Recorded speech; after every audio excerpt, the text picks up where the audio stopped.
Nick Redfern es un escritor e investigador británico que cubre una amplia gama de misterios de todo tipo, como criptozoología, misterios sin resolver, ufología y conspiraciones. Redfern ha recibido de primera mano muchos testimonios sobre incidentes realmente extraños, testimonios que lo han llevado a idear teorías igual de extrañas, en los que la criptozoología se ve involucrada.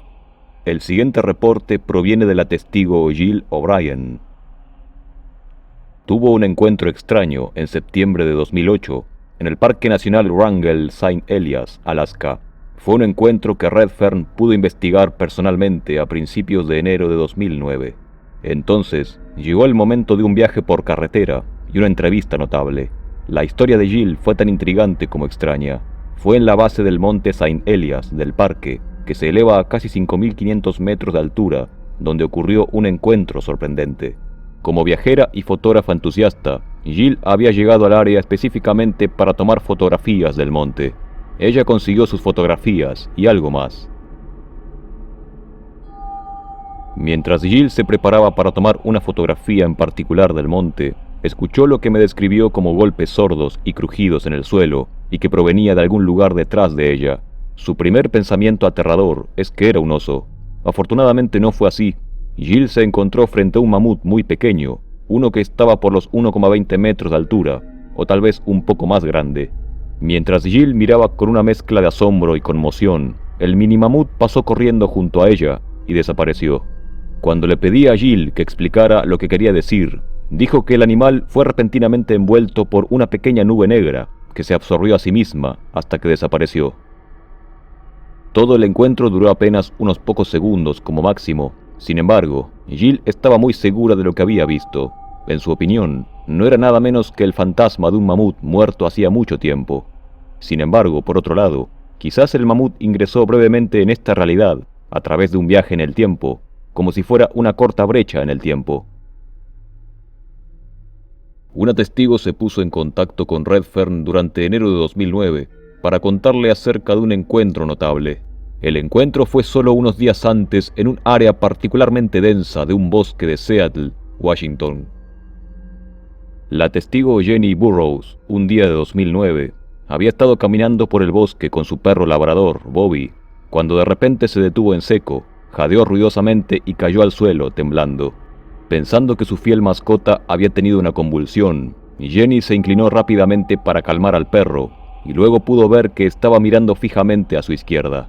Siguiendo la mirada de Bobby, Jenny se horrorizó al ver moverse entre la maleza lo que parecía un gato grande, como un puma, pero era mucho más grande. Que la criatura fuera posiblemente un puma, comprensiblemente saturó la mente de Jenny con nada más que pavor. Sin embargo, ese temor se amplificó a proporciones estratosféricas cuando pudo ver claramente su rostro, incluidos dos enormes dientes que eran el sello distintivo absoluto del tigre diente de sable.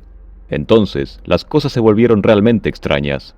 En las propias palabras de Jenny, cuando el monstruo diente de sable apareció por completo y fuera de los límites de los arbustos y la maleza, ella pudo ver que el cuerpo de éste parecía ser semitransparente y que la parte inferior de las patas delanteras no estaban o eran invisibles. Me miró con una especie de sorpresa cuando me encontró mirándolo y luego simplemente se desvaneció. Fue absolutamente aterrador, pero también era un animal hermoso. Verlo dio miedo, pero también fue un privilegio. Jim Marrs fue uno de los principales expertos mundiales en teorías de conspiración y descubrió que habían intentado resolver el enigma de lo que acecha bajo la superficie del lago Ness. Durante el curso de sus investigaciones sobre el programa de visión remota del gobierno estadounidense, Jim Marrs aprendió algo sorprendente. Según Marrs, varias sesiones de visión remota que tenían como objetivo al monstruo del lago Ness, en realidad revelaron rastros físicos de la bestia, como una estela en el agua, o el movimiento distintivo de un cuerpo grande debajo de la superficie del lago. Significativamente, los involucrados en la observación remota del lago incluso hicieron dibujos de animales jorobados de cuello largo que se parecían inquietantemente a los presuntamente extintos plesiosaurios. Sin embargo, como señaló Marrs, cuando los espectadores remotos del gobierno intentaron profundizar en el acertijo, se encontraron con un descubrimiento sorprendente. Las criaturas, si eso es lo que realmente eran, parecían poseer la extraña habilidad de aparecer y luego de desvanecerse como fantasmas. Mars dijo lo siguiente sobre el curioso desarrollo en el asunto del monstruo. Considerando que los informes de fantasmas humanos se remontan a lo largo de la historia de la humanidad, los espías psíquicos consideraron seriamente la posibilidad de que el monstruo del lago Ness sea nada menos que un fantasma. Algunas personas, en cambio, creen que el monstruo del lago Ness no es más que un kelpie o caballo de agua, los cuales se tratan de espíritus que cambian de forma, propios de los lagos escoceses. Algo similar ocurre con el Mokele Membe, una gran bestia que habita las densas selvas de África Central y que es considerado popularmente como un dinosaurio saurópodo vivo. Extrañamente, su aspecto se asemeja bastante a la típica descripción del monstruo del lago Ness, como un largo cuello, cuerpo grande y también habita en el agua. Algunas tribus de la región aseguran que la bestia no es de carne y hueso, sino que se trata en realidad de un fantasma o espíritu. Por ejemplo, según el investigador Rick Emmer en Mokele Membe, Realidad o Ficción, no solo las descripciones de este habitante de la cuenca del Congo varían de un testigo a otro, sino que un aura sobrenatural parece rodear a esta bestia. De acuerdo a una cultura animista común en África Central, el espíritu del Mokele Membe es venerado como una poderosa deidad de la selva tropical. Por lo tanto, se puede esperar que las historias sobre la criatura sean exageradas o distorsionadas para reflejar ese estatus divino. Más de un aventurero extranjero que buscaba a esta misteriosa criatura ha tenido que buscar primero la bendición de un curandero local, antes de ingresar en la tierra pantanosa donde se esconde el Mokele Membe. Nick Redfern sugiere que si el monstruo del lago Ness y otras criaturas similares son entidades espectrales y no de carne y hueso, explicaría en parte el hecho de que no existan evidencias, al menos oficialmente, y que sea tan difícil avistarlos, y aún más, obtener una fotografía. Si una gran colonia de plesiosaurios ha logrado sobrevivir a la extinción, y ahora el lago es su hogar, ¿cómo exactamente nutren los animales sus enormes cuerpos? Si bien el lago está poblado por varias especies de peces, como el salmón, la anguila, el lucio y la trucha, para una colonia de por ejemplo 20 monstruos, cada uno de al menos 5 o 6 metros de longitud, la población de peces no bastaría para proveerles una nutrición diaria suficiente para asegurar su supervivencia, salud y reproducción a lo largo de los siglos. Ghost Ranch, o Rancho Fantasma, es una región rodeada de mesetas y colinas, ubicada al noroeste de Abiquiu, en el condado de Río Arriba, en el estado de Nuevo México. La región es parte de las tradicionales tierras de los navajos y apaches. Cientos de fósiles de dinosaurios del género Coelophysis fueron encontrados en este lugar, por lo que es también un importante sitio paleontológico. Entre historias de maldiciones y asesinatos, una historia recurrente es la de un gran reptil fantasmal de aspecto serpentoide, que muchos pobladores dicen haber visto y que aparentemente habita una de las mesetas. Este es conocido como Vivarón. Según la obra Ghost Ranch, escrita por Leslie Pauline Kempes, el espíritu más temible de la granja era el Vivarón. Visto únicamente al atardecer, esta serpiente brujo era como una serpiente de cascabel de 9 metros, que vivía debajo de la meseta Huérfano, una colina empinada que se alzaba sola en las tierras de arena roja, al sureste de la granja. Recordé la vieja superstición de que habían visto al Vivarón cerca de lo que los nativos llamaban meseta Huérfano. La descripción de la supuesta criatura, de 6 a 9 metros de longitud y con forma de serpiente, fue dada por pastores de ovejas muy asustados. Había sugerido que realmente debió haber algo inusual para haber provocado un susto de tal magnitud. Según la obra Outdoors USA, cuenta la leyenda que los primeros habitantes de los cañones de Ghost Ranch vivieron aterrorizados por los reportes de un monstruo llamado Vivarón, una criatura parecida a una serpiente de cascabel, según se cuenta, de unos 9 metros de longitud. Vaqueros y pastores de ovejas afirmaron haberlo visto en Badlands, a menos de 1 kilómetro de la sede. La leyenda del Vivarón ganó nueva credibilidad cuando un grupo de paleontólogos universitarios descubrió, en la misma región donde antes se lo había avistado, el esqueleto de un fitosaurio enrollado.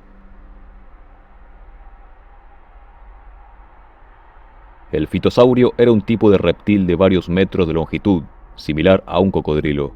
En la misma área se hallaron fósiles de otro reptil cuadrúpedo, un rahuisuquio de 6 metros, que fue denominado Vivaron haydeni, cuyo nombre fue inspirado en la leyenda de este monstruo. Curiosamente, Ambos reptiles hallados poseen una apariencia y tamaño que pueden recordar al espectro del bibarón. Joshua Warren es un investigador paranormal estadounidense que se especializa en entidades espirituales. Redfern y Warren han intercambiado puntos de vista acerca de entidades espectrales de apariencia animal y su posible conexión con la criptozoología. Cuando hablamos en 2010 sobre tales asuntos, el experto paranormal Joshua P. Warren, autor de Mascotas Fantasmas, me dijo que había investigado exhaustivamente una serie de encuentros extraños con apariciones de animales ancestrales en tierras de cultivo en Lancaster, Carolina del Sur, uno de los cuales parecía asemejarse a un pterosaurio fantasmal. Josh me dijo que había contemplado la posibilidad de que la presencia fantasmal de ciertos animales extintos podría ayudar a explicar muy bien al menos algunos avistamientos de bestias monstruosas, en particular, aquellas que aparentemente aparecen y desaparecen en un abrir y cerrar de ojos. Denomina fantimales a esas bestias. De acuerdo con Joshua Warren, en uno de sus muchos libros sobre animales espectrales, describe extraños encuentros de una región en particular, por parte de una familia que entrevistó. La granja Jackson en Lancaster, Carolina del Sur, podría ser uno de los lugares más malditos del mundo. No solo se encuentra cerca de donde ocurrió la masacre de Beaufort, que tuvo lugar durante la Revolución Americana, sino que una antigua iglesia de esclavos prosperó en el sitio durante décadas. Durante la década de 1990, cuando los Jackson, Mark y Lynn construyeron su granja en medio de todo, los eventos paranormales que siguieron no deberían haber sido sorprendentes, especialmente para Lynn Jackson. Ella ya estaba acostumbrada a espíritus. Todo comenzó temprano una noche cuando el hijo pequeño de los Jackson, Adam, fue al establo para sus quehaceres, regar los bebederos para cada animal, como lo había hecho muchas veces. Sin embargo, esa noche en particular, una gran sensación de movimiento llamó su atención. Adam levantó la mirada de la llave del agua a la cosa más increíble que había visto en toda su vida. Cerca de la parte delantera del granero, una enorme criatura con niebla y humo que se agitaban a su alrededor, flotaba en el aire, batiendo lentamente enormes alas. Lynn recordó que dijo que tenía alas muy amplias y un cuello largo y una especie de cabeza de pájaro enorme. El niño estaba absolutamente helado del miedo, viendo cómo el humo se arremolinaba alrededor de la bestia con cada batir de alas. Finalmente, el monstruo se elevó en el cielo y luego desapareció. Adam entró corriendo a la casa, balbuceando una histérica descripción de lo que había visto. En los años siguientes, la bestia parecida a un pterosaurio fue vista repetidamente junto con otras visiones que se asemejaban a dinosaurios. Los testigos a veces lo describieron como enormes reptiles o dragones. Con el tiempo, Lynn pudo capturar evidencia fotográfica de estas entidades. Lynn Jackson dijo haber fotografiado a las entidades que ha estado viendo y que, según ella, eran figuras espectrales y brumosas volando, similares a pterosaurios. Luego de que conociese muchos informes y reportes de esta índole, Redfern llegó a considerar la idea de que muchas entidades de la criptozoología, en este caso las que poseen aspecto prehistórico, no son realmente simples animales como cualquier otro. Nick Redfern y Joshua Warren creen que muchas de estas supuestas entidades prehistóricas avistadas son espectrales o incorpóreas, ya sean inofensivas o de origen maligno. Incluso, han llegado a considerar que de alguna forma son las figuras residuales de animales extintos o que alguna vez existieron. La segunda teoría de Redfern, y la más extraña para estos avistamientos, es que estos seres podrían provenir de otro tiempo, ingresando a través de portales, como es el caso del pequeño mamut avistado por Jill O'Brien, que al parecer se había manifestado momentáneamente como una entidad física, produciendo ruidos al moverse. Por lo tanto, según las teorías, muchas criaturas avistadas actualmente que aparentan ser de otras épocas, como dinosaurios, pterosaurios y reptiles y mamíferos prehistóricos, podrían ser o bien entidades espectrales o entidades de carne y hueso que provienen de tiempos remotos a través de portales.